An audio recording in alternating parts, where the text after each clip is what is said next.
Israel's Prime Minister is promising to increase attacks in Gaza as he tries to pressure Hamas into releasing the remaining Israeli hostages held in the war-ravaged Strip.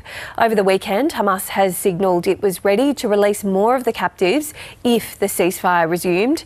Middle East correspondent Matthew Doran is in Jerusalem. As the Muslim holy month of Ramadan draws to a close, the usually joyous festival of Eid is once again overshadowed by war in Gaza. Surrounded by ruins, Gazans have taken the time to attend prayers in small clearings alongside what were once mosques. The bright colours of prayer mats in sharp contrast with the brown, beige and grey of the rubble around worshippers. And it's been another deadly weekend of Israeli strikes in Gaza. Local health authorities say more than 850 people have been killed since Israel broke the ceasefire and resumed its bombardment of the Strip almost a fortnight ago. The death toll since the war began almost 18 months ago, now at more than 50,000 Palestinians. Israel's Prime Minister Benjamin Netanyahu says the pressure at the moment is working with regards to Hamas.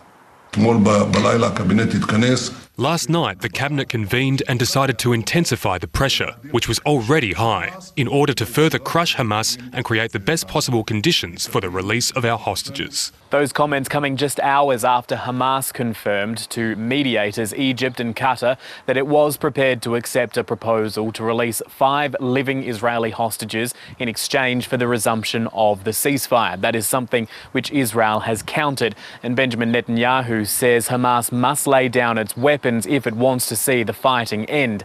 That's a position which the group says is a red line for it, one it will not cross.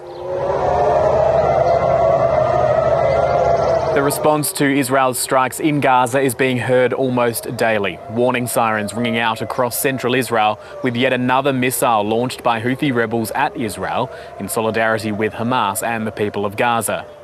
The Israeli community is also making its anger at the Netanyahu government known, with thousands taking to the streets over the weekend protesting the return to war. Some of the most influential voices here are those of former Israeli hostages calling on the Netanyahu government to show restraint.